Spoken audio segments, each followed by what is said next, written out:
இன்னைக்கு நம்ம பார்க்க போகிற திரைப்பட விமர்சனம் காந்தி கண்ணாடி. அது எனக்கு காந்தி கண்ணாடி பார்த்தோம். ஒன்றும் இல்லை, சின்ன வயசில் ஒரு இளம் ஜோடிகள் காதலிக்கிறார்கள். ஆமாம், அந்த காதலிக்கிறதுக்கு ஊரில் வழக்கம் போல் அந்த காலத்தில் என்ன சொல்ல போனாக்கா இன்னொரு 40 வருடத்திற்கு முன்பு என்றால் எப்படி இப்போ நிற்கக்கூடிய ஆணவ படுகொலையை விட கடுமையான ஒரு எதிர்ப்பு இருக்கிறப்போ அந்த இளைஞனும் அந்த பெண்ணும் ஊரை விட்டு ஓடி வருகிறார்கள். இது 40 வருடம் கழிச்சா கிட்டத்தட்ட ஒரு 60+ அது மாதிரி இருக்கிறப்போ ஒரு திருமணத்திற்கு செல்கிறார்கள். அது ஒரு 60ஆம் கல்யாண திருமணத்திற்கு. அங்கே போனாக்கா அங்கே அந்த பெரியவருக்கு ஒரு நினைவு வருது. என்ன வருது? அதாவது நம்மளுக்கும் ஒரு பிள்ளை இருந்தாக்கா இதை மாதிரி ஒரு 60ஆம் கல்யாணம் பண்ணி பார்ப்பாங்கல்லன்னு அந்த பெண்ணு, அந்த அம்மையார், அந்த கணவர் 2 பேரும் பேசிக்கிறாங்க. பிள்ளை தான் இருக்குது, நம்மளே பண்ணா என்ன கல்யாணம் திருட்டு கல்யாணம் பண்ணும்போது ஒரு நகை போட்டு ஒரு பெரிய விழாக்கள் நடத்தி விருந்து வச்செல்லாம் பண்ண முடியாது, உறவினர்லாம் வந்திருக்க மாட்டாங்க, அந்த விஷயத்தை இப்போ செய்வோமே அப்படின்னு ஒரு முடிவு பண்ணுகிறார்கள். சரி, பணம் வேணுமே, இது ஒரு பக்கம். இன்னொரு பக்கம் என்னவென்றால் அந்த இளைஞர் அவர் இந்த ஈவெண்ட் மேனேஜ்மெண்ட் செய்கிறார் நிறைய இடத்துல. அந்த கல்யாணத்தில் பண்ணக்கூடிய அந்த ஒரு ஈவெண்ட் மேனேஜ்மெண்ட்டில் அவர்களிடம் போகும்போது 40 ரூபா 45 லட்சம் ரூபா தேவைப்படும். நீங்கள் சொல்லக்கூடிய அந்த பவுனு தாலிகள் எல்லாம் இன்றைக்கி உள்ள ரேட்டில் சொல்கிறாங்க.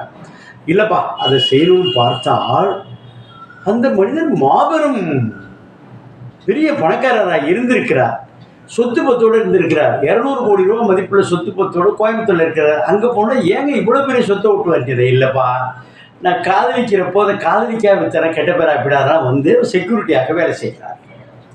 இவர்களின் 60ஆம் கல்யாணம் நடந்ததா நடக்கவில்லையா? நடந்ததுன்னா எப்படி நடந்தது? நடக்கவில்லை என்றால் ஏன் தடைப்பட்டது? இதுதான் அதோட கதை. இது அடிப்படையில் ஒரு இளைஞருடைய வாழ்க்கையும் வாழ்வியலும் ஒரு வயசான தம்பதிகள் வாழ்வியலும் ஒரு அழகாக இணைச்சிருக்காங்க. ஆமாம், இந்த வகையில் இந்த வயதானவர் சொன்னோம்ல, யாருன்னா நம்ம காதல் திரைப்படத்தை கொடுத்து அப்படியே நடுங்க வச்சார், அடிதடி இல்லாமல் நடுங்க வச்சார் பாலாஜி சக்திவேல். அவருக்கு இணையாக அர்ச்சனா, தேசிய விருது பெற்ற அர்ச்சனா அந்த மனைவியாக. அப்போது அடுத்தாப்பில் யாருன்னாக்கா இதில் கேபி பாலா, டெலிவிஷனு மற்ற காம்பேர்லாம் இருக்கக்கூடிய முதல் முறையாக ஒரு ஹீரோவாக அறிமுகப்படுத்தப்படுகிறார். ஒரு நல்ல தேர்வு.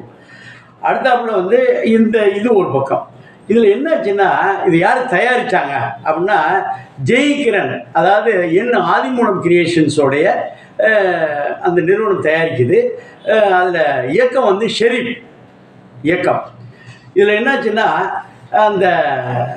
இந்த இயக்கத்துக்கு அது தேர்வு செய்யப்பட்ட கதை எல்லோரையும் மனசை எப்போதும் திரைப்படங்கள் எப்போதும் கனெக்ட் ஆகும்.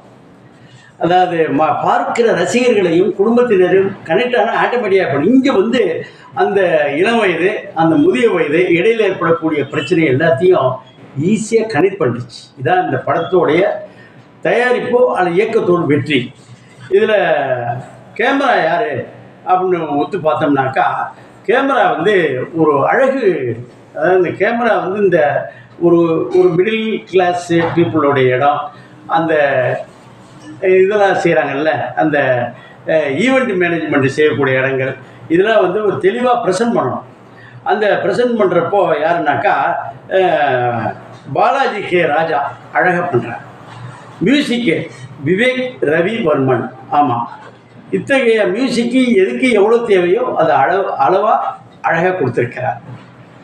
மொத்தத்தில் இந்த திரைப்படம் யார் யாருக்கு பொருந்தும், அதாவது இது யாரையும் நக்கலின் நையாண்டி எல்லாம் செய்யவில்லை. ஆனால் ஒரே ஒரு இடத்துல நக்கல் பண்ணியிருக்காங்க. அவர் ராஜா தாங்கிறது பாலாஜி சக்தி நடே ராஜா யார் யாருக்கு என்னென்ன பலம் இருக்கிறது பலவீனம் இருக்கிறதோ அதை முழுமையாக பயன்படுத்தியிருக்கிறார்கள். கேபி பாலாவுக்கு ஒரு நல்ல என்ட்ரி. அந்த காலத்து தனுஷையும் அந்த காலத்து விஜயையும் நினைவூட்டுகிறார். இவருக்கு ஒரு நல்ல எதிர்காலம் தமிழ் திரையுலகில் இருக்குங்கிறது நம்ம எந்த காலத்திலையும் மறுக்க முடியாது. அது மாதிரி அந்த நடிப்பை எல்லாரும் ஒரு மிகையே இல்லாமல் ஒரு யதார்த்தமாக என்ன தேவையோ பக்கத்து வீட்டில், எதிர்த்த வீட்டில், முன் வீட்டில், பின் வீட்டில் என்ன நடக்கிறது என்பதை அழகாக கொடுத்துருக்காங்க. அந்த இறுதிய கிளைமேக்ஸில் நீங்கள் கல்லை கட்டிட்டு மனசில் கட்டிட்டு போனாலும் எவ்வளோ பெரிய கல்லெஞ்சுக்காரர்களாக இருந்தாலும் உருக வைத்து விடுகிறார். இன்னும் பல பேருக்கு அழுகி வந்து விடுகிறது. அந்த யாராக இருந்தால், இளைஞராக இருந்தாலும் அந்த அந்த வயதானவர்களாக இருந்தாலும், இது அனைவராலும் பார்க்கப்பட வேண்டிய, டெஃபினட்டாக இதுக்கு விருதுகள் இருக்கின்றன. ஆமாம், மத்திய அரசு, மாநில அரசு, இல்லை டெலிவிஷன்ஸில் நடத்தக்கூடிய விருதுகள் இருக்கின்றன. எல்லாரும் ரிப்பீட்டட் ஆடியன்ஸுக்கு இது மிகப்பெரிய வாய்ப்பு. எல்லாருமே பார்க்கலாம். வாழ்த்துக்கள்.